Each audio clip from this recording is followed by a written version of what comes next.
Station, the crew's flight home is expected to last roughly 6.5 hours. Upon departure, Dragon will use its Draco engines to thrust away from the station in a series of carefully choreographed maneuvers, or 4 departure burns, to increase the distance between the spacecraft and the space station. After that comes deorbit, entry, and landing, which covers all operations after the final departure maneuver. That includes trunk separation, a deorbit burn, closure of the nose cone, deployment of the drogue, and then main parachutes, and finally splashdown off the Florida coast, at which point our teams will recover Mike, Victor, Shannon, and Soichi. Dragon is targeted to splash down off the coast of Panama City, Florida, in the Gulf of Mexico at 11:57 p.m. Pacific time, followed by the crew getting picked up at sea by one of SpaceX's recovery vessels. Today on board the space station is the Expedition 65 crew, led by JAXA astronaut and CREW-2 crew member Aki Hoshide, who just arrived to station a week ago and took over as station commander from NASA's Shannon Walker. As a reminder, just like during its approach to the International Space Station, Dragon's departure and deorbit is designed to be fully autonomous, requiring no action from the crew on board. NASA astronaut Shane Kimbrough will be watching the undocking and departure from the cupola, but the prime departure monitoring role falls on Mike Hopkins and Victor Glover from inside Dragon.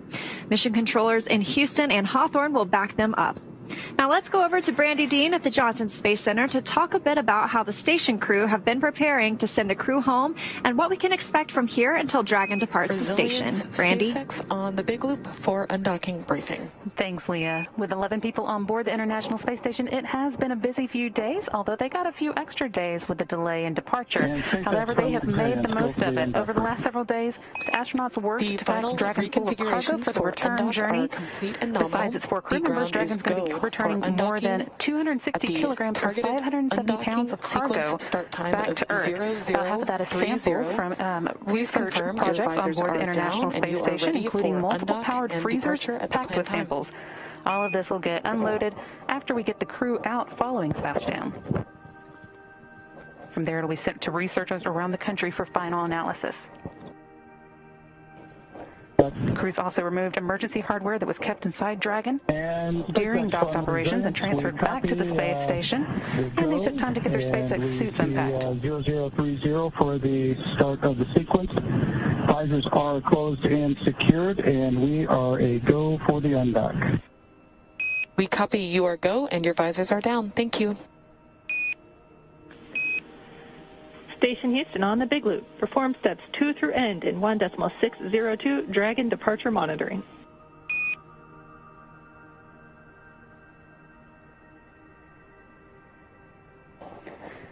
Heard Commander Mike Hopkins there from the Dragon, letting the team on the ground know that they were ready for undock and had their visors down. That is part of the procedure of getting ready for their departure from the space station.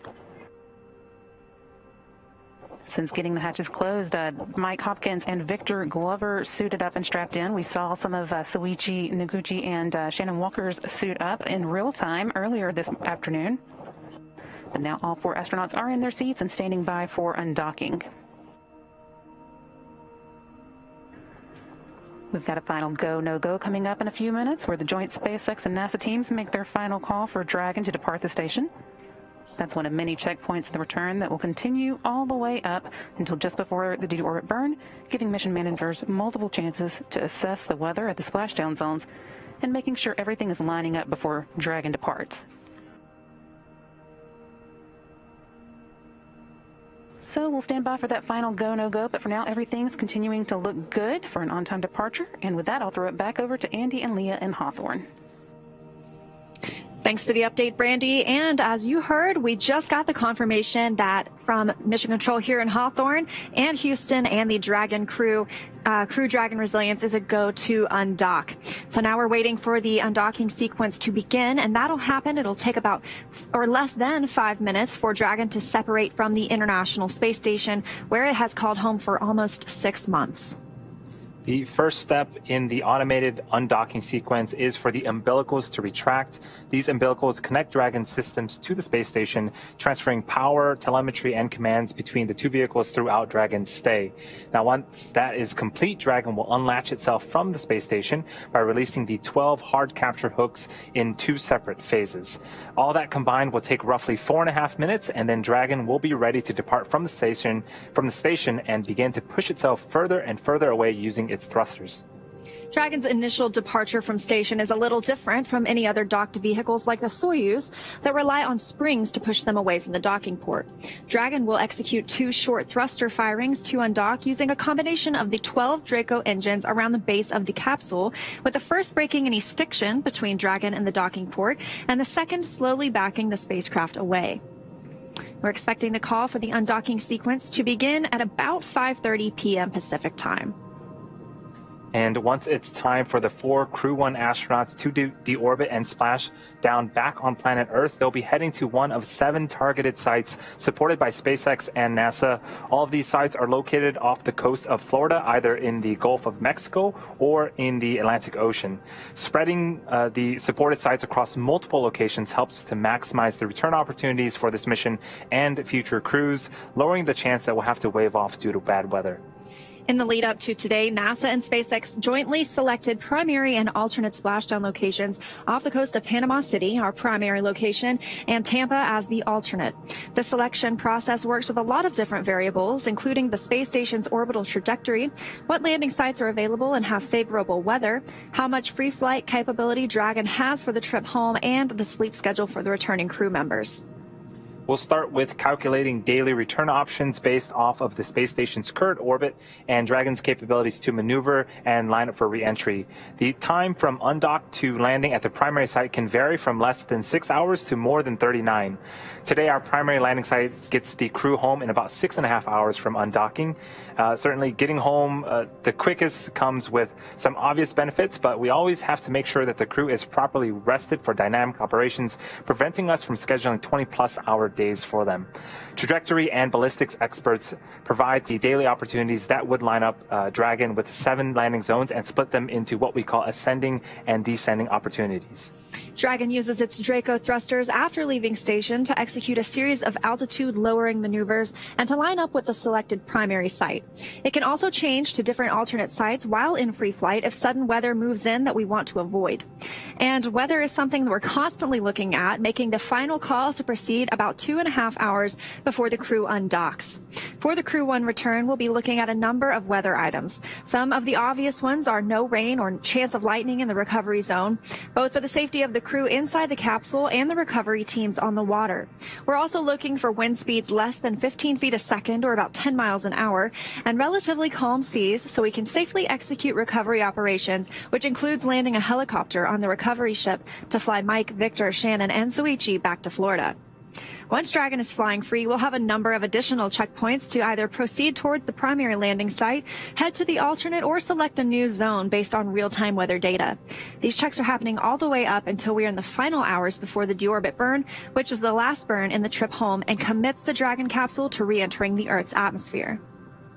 And if you've been following along, the teams have been looking at return opportunities since Wednesday, April 28th, with weather being the major factor. We waved off our initial opportunities to undock on the 28th and on the 30th, with teams making the decision to pursue our current undocking and splashdown plan just yesterday.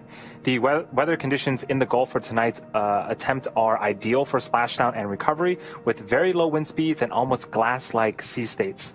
This will be the first time we're bringing crew back in a nighttime splashdown, but we are well prepared. SpaceX was able to practice for this very scenario with the return of the CRS-21 cargo mission, returning a similar Dragon capsule with a nighttime splashdown off the Florida coast. All of our recovery teams have practiced for recovery conditions at night, giving us confidence to carry this out this operation and bring the crew home safely.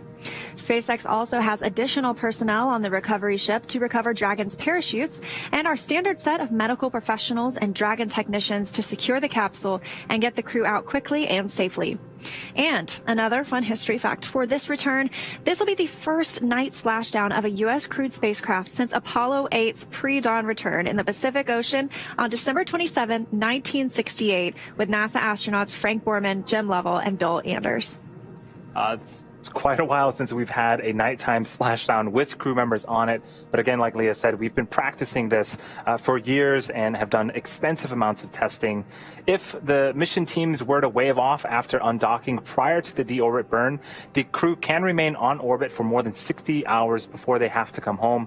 And after undocking, the trip home will take less than 3 days to either our primary or alternate locations. So the crew have 3 days worth of food and snacks on board, along with plenty of water.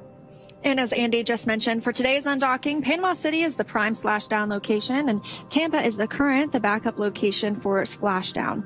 And as a reminder, Dragon does have the capability to change alternate locations after undocking from station if bad weather happens to move in.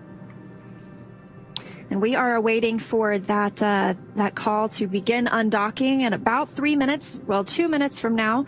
And as we mentioned, it should take under 5 minutes for that undocking sequence to actually occur. So we won't see any movement right away at first from Crew Dragon. If we're able to get a view of it, I know it's still, they're in a night pass in their orbit around the Earth. So we'll be waiting, and we won't see that initial movement, but we have to see those hooks and latches retract, and then those 2 short burns. Yeah, we should be hearing the call out again in a couple minutes here, and that will begin the sequence to start to pull away those hooks, and eventually Dragon will fire its thrusters to remove the stiction from its forward bulkhead and the station and begin to make its journey all the way back home to Earth. And if you've been listening, we got our go for undock from the team here, as you can see in Mission Control Houston, as well as the team here in Hawthorne. About 10 minutes ago, got that final go to undock, and Crew Dragon Resilience radioed back that they are go as well. Hatches. Oh, go ahead. No, I was going to say we have some precious cargo on board with the 4 astronauts, but they're also bringing home quite a bit of cargo, additional cargo as well, over 250 kilograms worth of supplies, food, and stuff as well, and experiments to bring back with the return to Earth. We heard them addressing in the previous show. We were watching hatch closure. They addressed the polar lockers, and those help us bring home science and research that's been conducted on station that needs to be refrigerated. So it's a wonderful capability of Crew Dragon that we're able to get that back to Earth to be analyzed, and so that the teams here on Earth that put together those investigations can take a look. And all of that cargo is being stored in the pressurized section, or sort of the capsule section of Dragon. Sometimes we can store objects in the trunk, but later on you'll see that we actually eject the trunk. SpaceX undock sequence commanded. We actually undock the trunk in preparation for re-entry. Copies, we see the same. That's the call we were looking for, right on time at 5:30 p.m. Pacific time. Crew Dragon and the International Space Station flying 260 statute miles southwest of Liberia.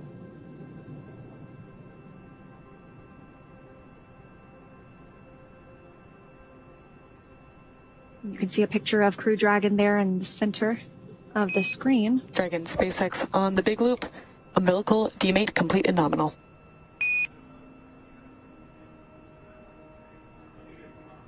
Resilience copies.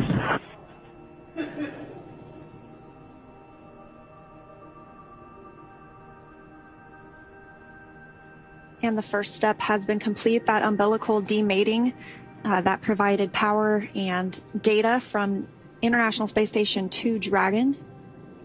So now with Dragon getting ready to undock and the umbilicals have separated, let's go to Brandy in Mission Control at Johnson Space Center for updates. Thanks, Andy. That confirmation of the umbilical retraction means that a series of steps have been set off. Right now, the first set of 6 out of 12 hooks should be retracting. That starts just a split second after the undock command is sent. There are 2 sets of 6 for 12 in total. Take about 4.5 minutes in all to unhook after which time the Dragon will be able to begin performing a series of undocking burns to move itself away from the space station. Again, that first set of 6 hooks should be retracting right now.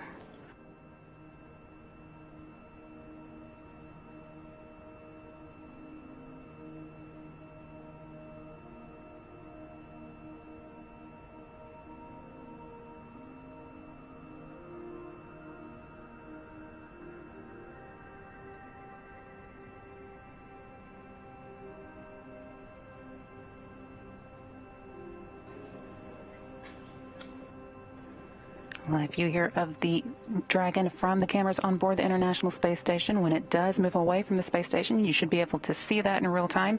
Again, waiting as the 12 hooks that are holding the Dragon to the space station begin to unhook.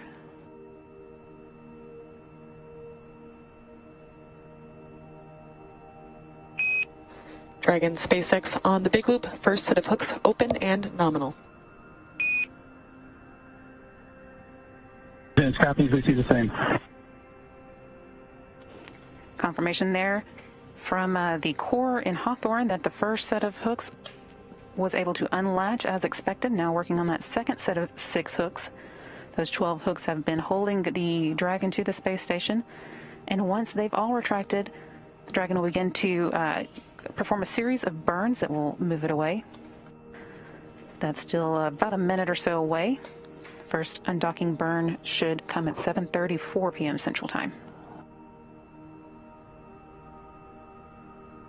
First burn is only a minute and second and a half long and will be quickly followed by a 5-second burn, undock burn 2, at 7:35. And then almost immediately after that, a 16-second departure burn 0.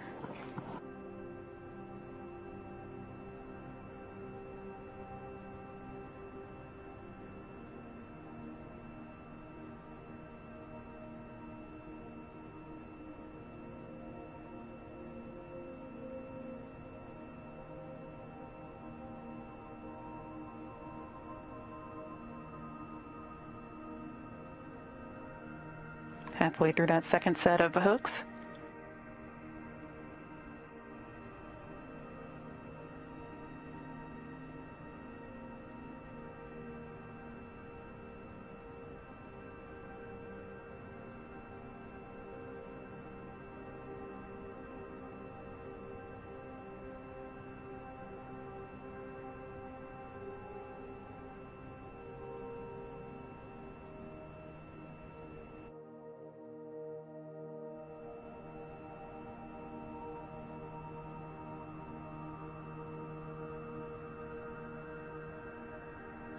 Dragon SpaceX on the big loop. All hooks open and nominal. Dragon copies, we see separation. Mike Hopkins there confirming what you're seeing on the screen. Dragon moving away from the International Space Station. Dragon separation visually confirmed. And SpaceX concurs.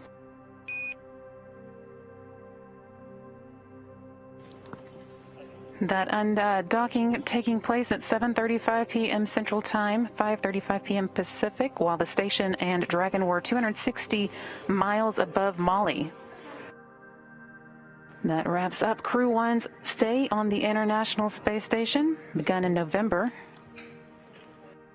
and puts them on Dragon a path. SpaceX on the big loop. Depart burn 0 complete. Nominal burn.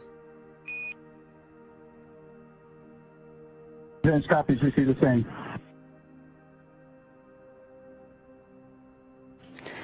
And confirmation there of the first of several good burns taking place. Again, there are 2 undocking burns that occur almost back to back, and those will be followed by departure burn 0. That's the first of 4 departure burns, known as again departure burn 0. It's a short firing of the Dragon's Draco thrusters, lasting 16 seconds and increasing the Dragon's speed by just under half a mile. That gets Dragon flying away from the space station and sends it on a trajectory that will take it up and around the space station.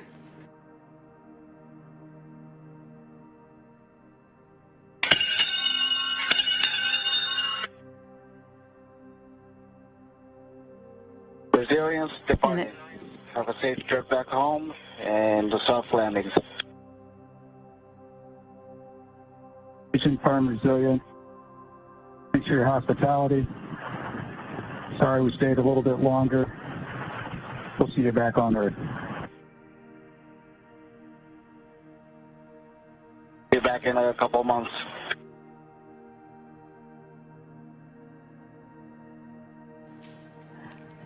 Space Station Commander Aki Hoshide, they're bidding CREW-1 goodbye as they move away from the International Space Station. Again, that departure burn 0 was complete and nominal, so that sets the crew on their way home for the day.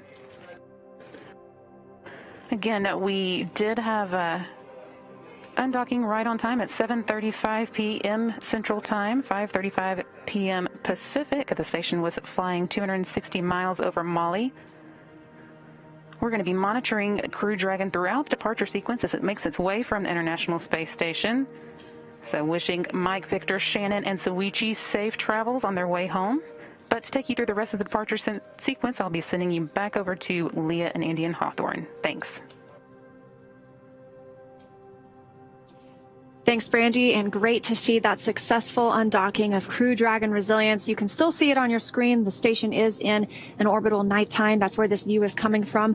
But very cool on the right-hand side, those two white dots. Station step 4, ISS thrusters enabled. Houston copies. Those two white dots on the spacecraft, those are actually the windows. So that is our crew of 4 inside, now beginning their journey back to Earth, having departed right on time. Dragon ship Resilience is now on a trajectory to move up and over the station before additional maneuvers will change its orbital path to take it below and in front of the station. Dragon will autonomously accomplish that through 3 additional departure burns to get the 4 astronauts of CREW-1 well away from the space station and on their way home.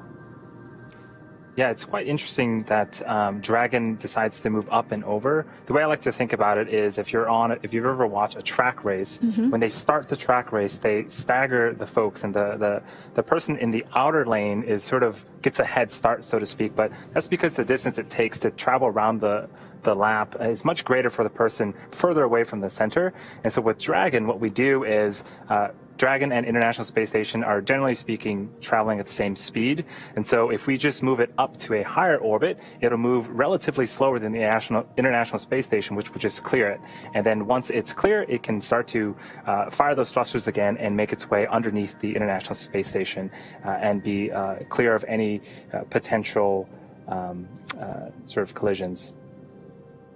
So you may have noticed that our average time from liftoff to the International Space Station is somewhere between 23 and 24 hours. But when we leave, it's a lot quicker. It's because we don't have any hold points during departure sequence, right? We can just kind of undock and start to head home with all of our burns. It takes a lot less time to leave than arrive.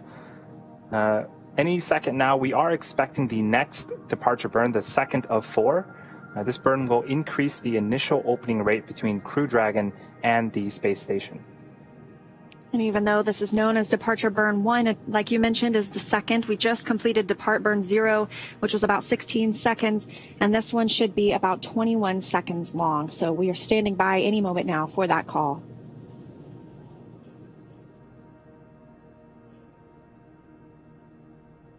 And we are continuing to see a view from the International Space Station. There goes the Draco engines firing. That is Dragon. And those 2 white lights, the solid white lights, again, are the windows. And I'm sure the crew is looking back at the International Space Station as they continue to depart. And we just got a note that Depart Burn 1 has started. As we mentioned, this is Dragon SpaceX on the big loop. Depart Burn 1 is complete. Nominal burn. You are go to doff your suits per procedure 4.012. Cameras are already external. Reminder that ground will be deactivating the big loop following exit from the approach ellipsoid. And SpaceX Resilience copies good Depart 1 burn. We have a go to doff the suits 4.012 and copy on the comm. And it was over about as soon as it started. That depart burn 1 lasting about 21 seconds, and that came around 5 minutes after separation tonight. This burn will increase the initial opening rate between Crew Dragon and the space station. And we heard that the crew is now go to take off their spacesuits, so they don't have to wear their suits until it's time to really start the deorbit procedures. They can be in those comfort garments and be comfortable inside the vehicle.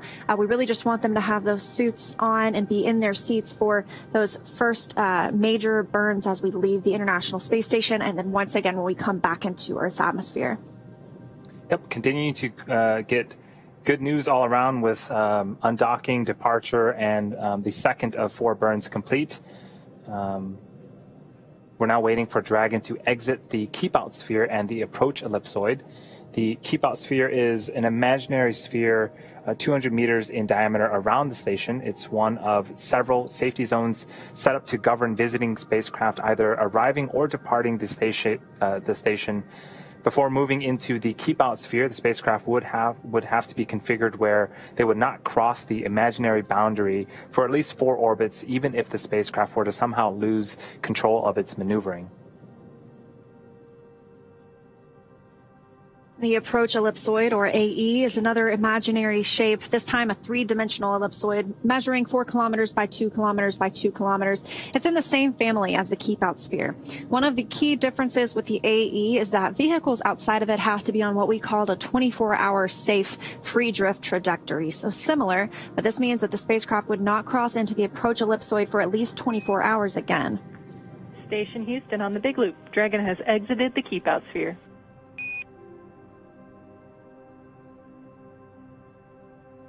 Station copies, thanks.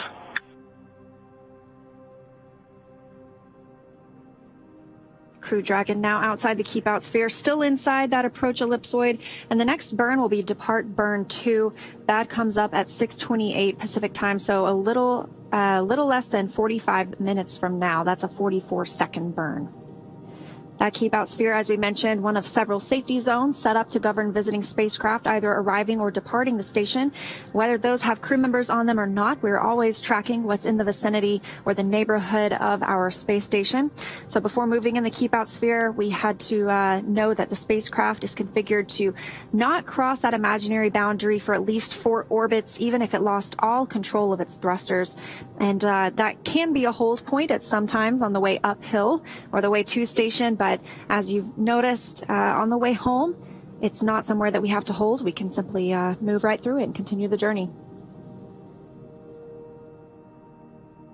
And Dragon continuing to distance itself from the International Space Station.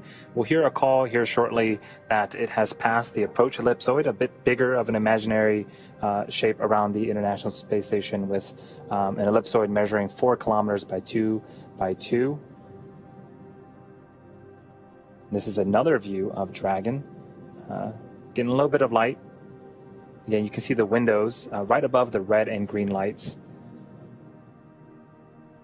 We are looking for that approach ellipsoid exit to come up around 5:54 p.m. Pacific time, so less than 10 minutes from now. It is significantly bigger than the keep-out sphere, but this is a cool picture of Dragon. You can see the capsule down toward the bottom of your screen, and then the trunk near the top. And on the trunk on the right side, that's the radiator. It helps radiate heat, and I love this glow right now. The sun is coming up on the space station and onto Crew Dragon. Oh, that is cool. SpaceX resilience comm check on the cabin mic. SpaceX on the Big Loop. I hear you loud and clear. How me? We have you the same. Good comm check.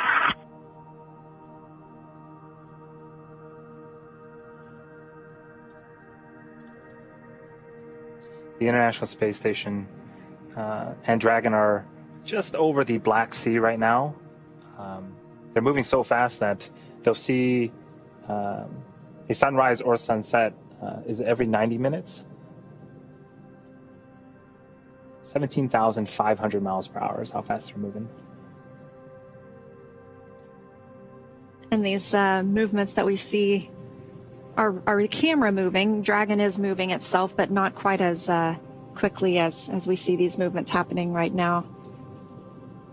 And just a few weeks ago, this crew and this vehicle had a bit of practice. On the first week of April, the crew had donned their spacesuits, entered the vehicle, and undocked and relocated themselves from one port to another. So that while they didn't quite exit the approach ellipsoid, they got pretty far out there where they had to turn on their LiDAR and redock with the International Space Station. Yeah, it was definitely a dress rehearsal. All 4 crew members got suited up, got in their seats, strapped in, just in case that the redock did not occur. But as we saw, everything worked well. And that was to move Crew Dragon from the forward-facing port on the Harmony module to the space-facing port, where it just undocked from, and that leaves that space vacant. Crew 2 docked to the forward Harmony port last week when they arrived aboard Crew Dragon Endeavour. And now that the zenith-facing or space-facing port is empty, SpaceX Commercial Resupply Mission 22 can move in later this summer and bring along with it some research for the crew, food, supplies, as well as the new solar arrays that we'll be looking to install.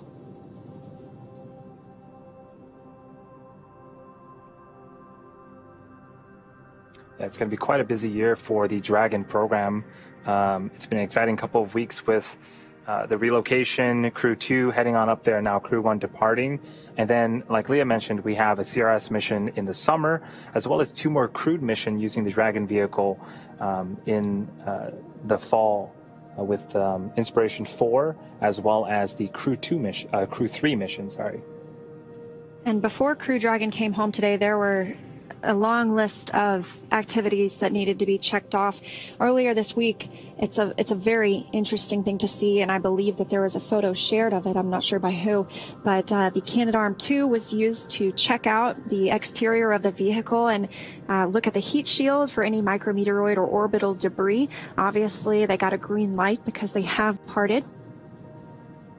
And we saw the crew suit up earlier, close their hatch. They also had to conduct some leak checks with the crew members themselves in their spacesuits, and as well as with the vestibule or the space between the International Space Station hatch and the hatch on Crew Dragon. We want that to be down to a vacuum so that when the crew members depart, it's equal to the vacuum of space. So we're having a satellite handoff right now. We should get visuals back shortly here. But speaking of interesting photos, I was browsing the astronauts' Twitter, and as I mentioned earlier, Victor Glover's birthday was yesterday, and seems like they had a great night. There was a saxophone, there was balloons, cakes, and a keyboard involved, but all the astronauts seems like they are getting along very well with each other up there in space. Yeah, I love, just seeing those real life pictures of what's happening on the International Space Station, because we know that they devote so much time and dedication to the science that's going on, because that's really why they are there. It's an orbiting laboratory that does research that benefits not only our future space exploration goals, but also all of us here on Earth. And so in their downtime, when they get to relax, some of them do play instruments. I've seen videos of what looks like to be a little space band. Yeah. It's a lot of the things we like to do here on Earth. They like to share meals together, watch movies. Yeah, it's watching them do the science experiments, it definitely looks like they're like kids in a candy store. They are absolutely ecstatic about sort of how the properties of experiments will change in the microgravity environment. Again, we are waiting for the call out for Dragon to continue to distance itself from the International Space Station and eventually exit the approach ellipsoid. It's an imaginary ellipsoid around the International Space Station, measuring 4 kilometers by 2 kilometers by 2 kilometers. We're looking for that to come up just a few minutes from now. It says 5:54 on Pacific time, so we'll be standing by for that. And this, like we mentioned earlier, with the keep out sphere, this is another place that you might stop on the way up and perform any checkouts before the vehicle gets closer to the space station. But on the way down, smooth sailing, we are clear to go. So we also heard the astronauts are now out of their suits, and I believe that was Mike Hopkins testing out the cabin microphone, which means it's not the microphone that is built into their suits. It's one that they're able to use and float around the capsule with. So that means they're out of their seats as well. I can only imagine they might be getting some views out the window of their home for the previous 6 months on the International Space Station. It's going to be a very exciting couple of hours here coming up with the crew returning. I should mention that throughout tonight's broadcast, if you have any questions, we are taking questions. If you use the hashtag LaunchAmerica, we'll try to answer them here on air. We have one right here. Will we be able to see the capsule re-enter the atmosphere from the ground here in Florida since it will be dark? I think so. We were talking earlier with the commercial crew program manager, and there's not a ton of clouds. If you are near Panama City or probably somewhere in Florida, you should be able to see a re-entry of the Dragon, depending on the cloud coverage. When the capsule re-enters the atmosphere, it'll largely be over the water, so maybe a little out of sight for most people on land to see. But we did hear that there will be a lot of moonlight, so hopefully we get some good views. The best views that you'll get will be on this broadcast. We promise you that. But it won't be the same as seeing those 4 main parachutes billowing as the capsule comes down. So we are targeting splashdown just before midnight Pacific time. So if you are on the East Coast, you might have to stay up a little bit in order to see the splashdown. Now, this view on the right-hand side of your screen, that's Mission Control Houston, the International Space Station Flight Control Center at Johnson Space Center. And so we are still in integrated operations. Now, the spacecraft Crew Dragon is still in the neighborhood of the International Space Station. So these teams work together in tandem to make sure all systems on both vehicles are set to what they need to be to make sure these procedures move smoothly. As we've seen, everything going well so far, and we're looking at just a minute or two until they exit the approach ellipsoid. And it really has been a joint effort from not just SpaceX and NASA, but the FAA, the Coast Guard, in order to make sure that the crew undocks safely, returns home safely. So it cannot be stressed enough that it really is a team effort to make sure that everyone is doing their part and these astronauts are coming home safely. As we mentioned earlier, this is NASA's first splashdown since 1968 with the Apollo 8 crew, which is one of my favorite missions. And this splashdown tonight also breaks a record. Not only has it been that long since we did a nighttime splashdown, but the capsule itself is now going to be the longest duration mission of an American crewed capsule in space. They're beating out the Skylab record from the final Skylab mission. That was 84 days, 1 hour and 15 minutes. And so we're coming home with 168 days here. I think they passed it. Yeah. If you exclude Demo 2, splashdowns don't happen too often nowadays, right? Most of the vehicles will land on land. The space shuttle landed itself. So, you know, while this may seem new and we haven't done this for decades, we have rehearsed this many times, and the Dragon 1 program splashed down every one of its vehicles, and we were able to recover most of it. So, you know, we are definitely expecting a safe return for all of our astronauts on board the capsule Resilience today. And we should hear that call to exit the approach ellipsoid any minute now. That 4 kilometer by 2 kilometer by 2 kilometer invisible shape, invisible ellipse, we should say. The imaginary sphere. Yes, right? yes. It just helps us monitor vehicles as they arrive and they depart. So Crew Dragon undocked. Dragon SpaceX on the big loop. Dragon has exited the approach ellipsoid and is on a safe free drift trajectory. Houston will be taking down the big loop shortly and expect ISS audio traffic to cease. Please swap your audio destination to Dragon to ground at your convenience and contact me for a comm check.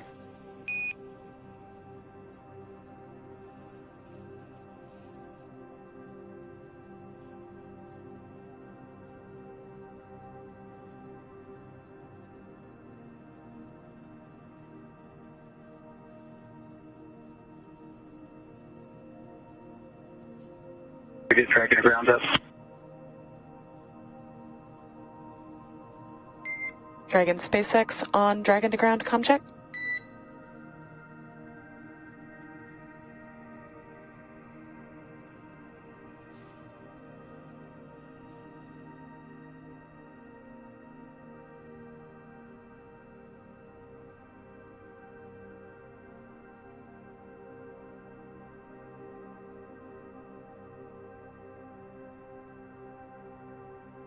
And SpaceX, this is Resilience on Dragon to ground. How copy? I hear you loud and clear. How me?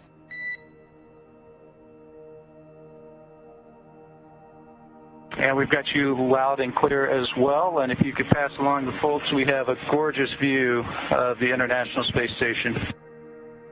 Ah, that is great to hear. Wish we could see it too. Thanks for letting us know, and we'll certainly pass that along.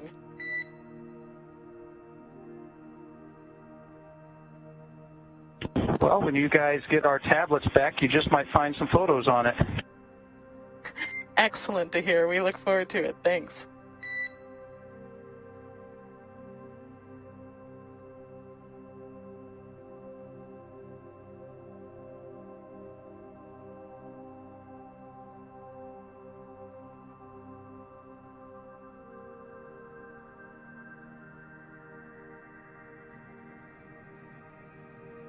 As you heard, Dragon Resilience has now exited the approach ellipsoid, that imaginary ellipsoid measuring 4 kilometers by 2 kilometers by 2 kilometers, in the same family as the Keep Out Sphere, which we saw them depart earlier. And we also heard them that they said they have a beautiful view of the International Space Station. So our hypothesis was right. They were definitely getting some last glimpses outside of the windows. Yeah, I'm quite jealous. They probably have the best views in town. Next up is the third departure burn, and what we call departure burn 2. That's coming up at about around 6:27 p.m. Pacific time. It's going to be 44 seconds in duration, and it uses a combination of service section thrusters and forward bulkheads. So this is done at the orbital apogee, the lowest point in Dragon's lower Dragon's perigee, to below the space station to start bringing it beneath and in front of the station's orbit. And as you mentioned, that'll be depart burn 2, but it's really the third departure burn that we've seen. Right. Well, we had 2 short undock burns that helped us break the stiction and then begin moving away from the International Space Station. And then afterward, we had depart burn 0 lasting about 16 seconds and depart burn 1 lasting 21 seconds. Those are bringing these vehicle up and over the International Space Station. And then depart burn 2, as you mentioned, coming up at 6:28 Pacific time. That should be about 44 seconds long. And then the final major departure burn is depart burn 3. And we'll expect to see that at 7:14 p.m. Pacific or 2:14 GMT, lasting just over a minute long. And SpaceX from Resilience, all 4 suits are connected and in drying. We copy, thanks.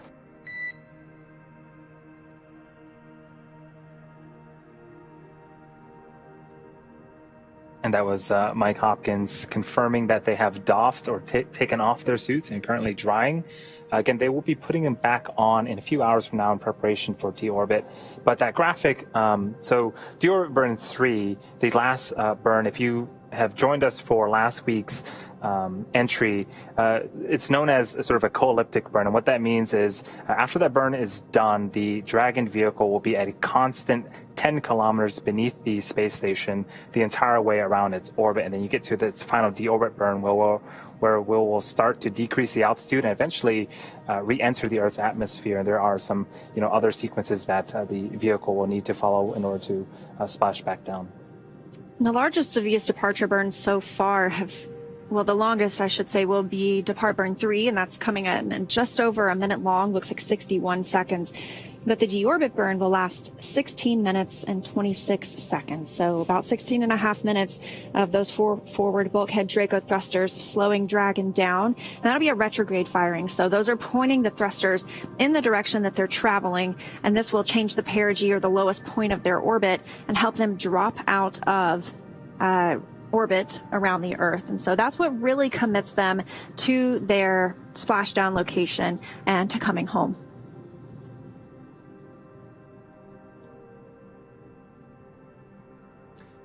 So we're continuing to track Dragon's journey back to Earth. This is a view of Johnson Space Center in Houston. We have a couple more questions from social media. Do all astronauts at the ISS keep on the same time zone, such as Eastern time zone or Pacific time zone? Yes, they follow GMT, Greenwich Mean Time. So that is sort of the nice halfway point between a bunch of different space agencies. So that is the time that they use, and you'll often see us calling out timelines in Pacific time zone because that's where we're at. But we also try to throw in GMT as well to make sure that the international folks and the astronauts also get their timelines correct. And this question from Andrew, along with the members of CREW-1, what items returned with the Crew Dragon capsule? Experiments, garbage, and space luggage? Yes to those, not necessarily garbage. We have different needs on our different vehicles, and one of the great things about Crew Dragon is it allows us to bring home cold science or cold stowage, things that need to be in powered lockers, refrigerators, essentially. That way they can be delivered to Earth and given quickly to the researchers here on the ground that have developed these investigations. So that is a lot of what returns with the Crew Dragon, as well as you mentioned the CREW-1 themselves, and there might be a little bit of space luggage in there. Each of the crew members gets to take up some personal items, and we don't necessarily know what those are because they are personal, but those come home with them as well. And we saw earlier today when the astronauts were ingressing the capsule, the cargo is really packed in there and trying to make full use of all the volume inside of the capsule. There is some storage space underneath the seat at sort of the base of the Dragon vehicle where they can store some luggage as well. So yeah, so keep sending us these questions. I'm having a blast answering them. Again, the hashtag is LaunchAmerica. And we have this one from Corey. Will the CREW-1 astronauts be able to look out the window as the capsule is returning through the atmosphere?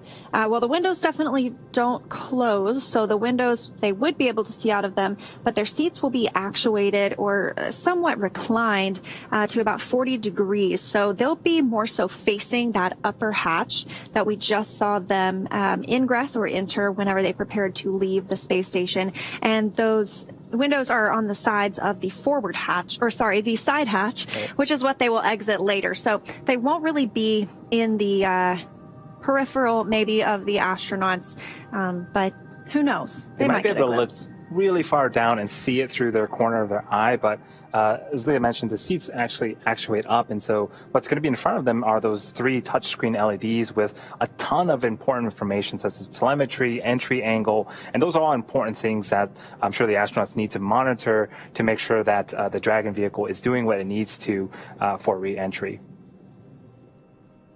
Another question here, are there Xbox or PlayStations on the International Space Station so astronauts can be gamers? I love this question. I don't know if there are specifically gaming consoles, but I mentioned this last week, but there is an experiment, and I hope you like this, Decisive TV. There is an experiment where they're taking a high-performance computer and bringing it to the space station, and essentially what they're doing is powering it on for a year and seeing if radiation will affect its performance. So I don't know if that's a precursor to space gaming in the future. That would be very cool. But we'll see. We'll see a year from now how that experiment turns out. Yeah, we unfortunately don't have any gaming consoles for them on the International Space Station. That sounds pretty fun, though. Yeah. But like we mentioned, they do have other things to do in their downtime. Some like to continue working on science. I think one of the most popular and favorite pastimes is looking out the window, because who could blame them? As well as sometimes they watch movies, they share meals, and we even know that they play instruments as well. Yeah, that would be cool. You have, West Coast servers, East Coast servers, then you have a space server. And you're gaming with astronauts. That could be the future. That'd be so cool. This next question from Daniel, how do astronauts do laundry on the International Space Station? Well, this should be encouragement for anyone who hates doing laundry. You don't have to do laundry on the International Space Station. You can actually just throw your clothes away. So they don't throw them away after one wear. They do try to reuse their clothing. But because we don't really have water that can be disposed of in that amount.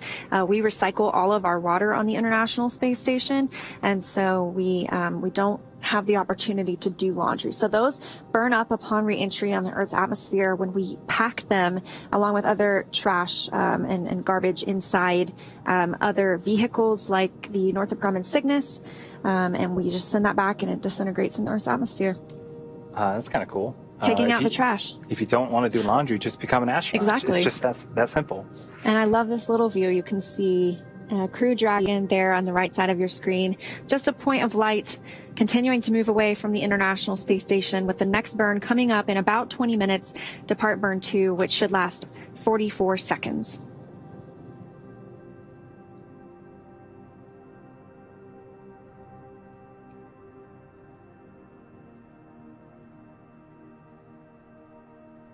So again, that is the Dragon capsule. It is quite far from the International Space Station at this point. Again, it passed the two imaginary areas, the keep out sphere and the approach ellipsoid, continuing to distance itself in the vastness of space.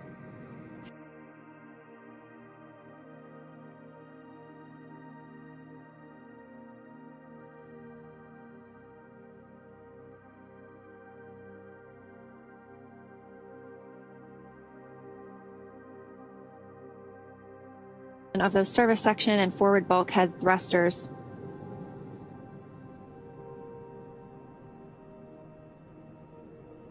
That was done at the orbital apogee, which is the highest point in Dragon's orbit, and it's lowering the perigee, the lowest part in the orbit, to below the space station. So those first burns took us up and over the space station. This will take us down and under it.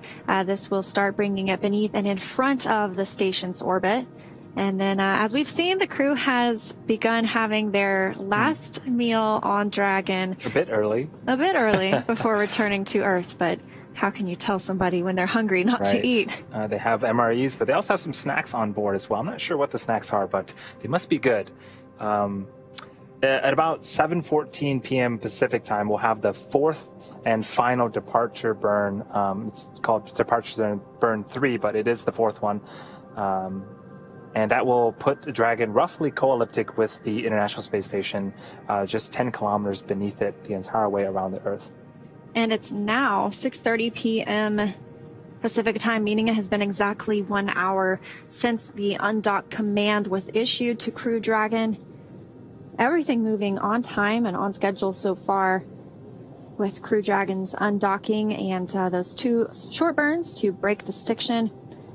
And then 3 departure burns having been completed so far, with the 4th, which is known as departure burn 3, left to go. That's coming up, as you mentioned, Andy, at 7:14 p.m. Pacific time. So we've got about 45 minutes until that depart burn 3. It'll be the longest of the burns that we've seen so far at 61 seconds, just over a minute.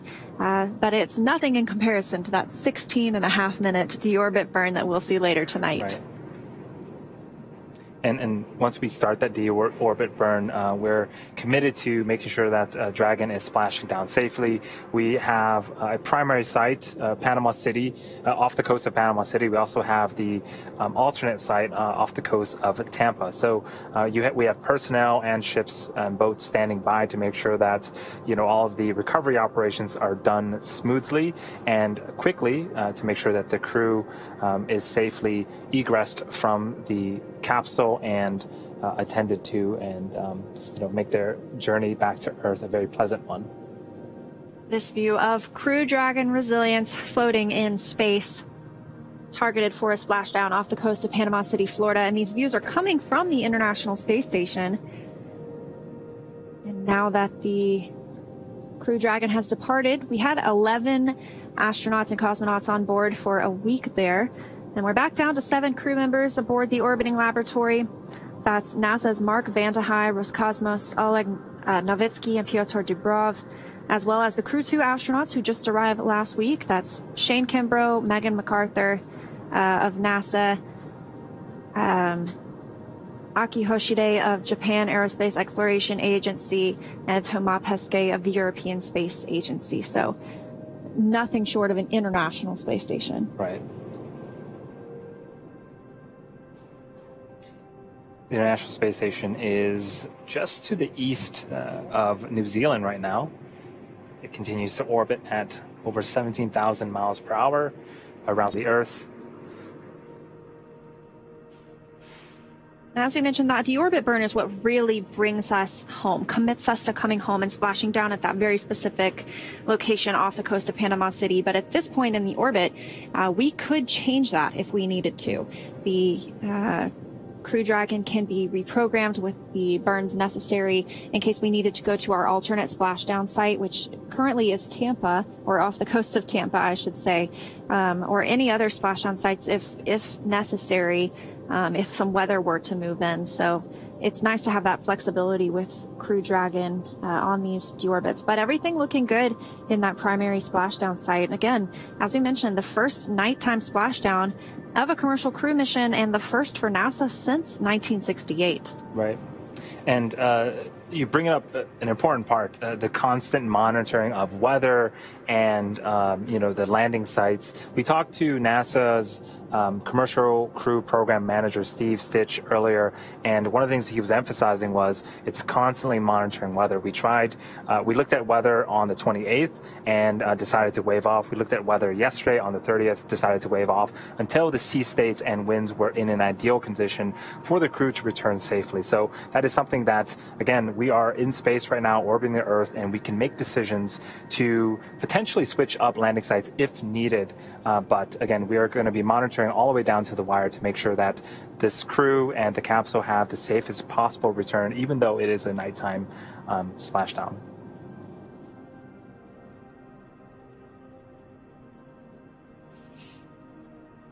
So the crew has, again, begun eating their last meal in space before returning home. Next up, we are awaiting the fourth and final departure burn 3, called departure burn 3. The thrusters, we used a combination of service section and the forward bulkhead thrusters, again, lasting about a minute, 61 seconds. This will circularize Dragon's orbit and put it roughly co-elliptic with the station, approximately 10 kilometers lower in altitude. And while we wait, let's check in with Brandy Dean at the Johnson Flight Control Center. Brandy? Thanks so much, Andy. Things have quieted down a little bit around here, but the team is still watching, following along with the Dragon as it makes its way away from the International Space Station. They're led tonight by Flight Director Anthony Varia. Since the Dragon's departure, the team here in Houston does have a few roles to play. The TOPO, or Trajectory Operations and Planning Officer, is continuing to monitor Dragon's path on the lookout for any conjunctions. That's chance of any space debris crossing the Dragon's path and causing an issue during their flight home. We also have representatives from NASA's Flight Operations Directorate on console. They serve as an information clearinghouse for all NASA's personnel who are supporting Splashdown, and they also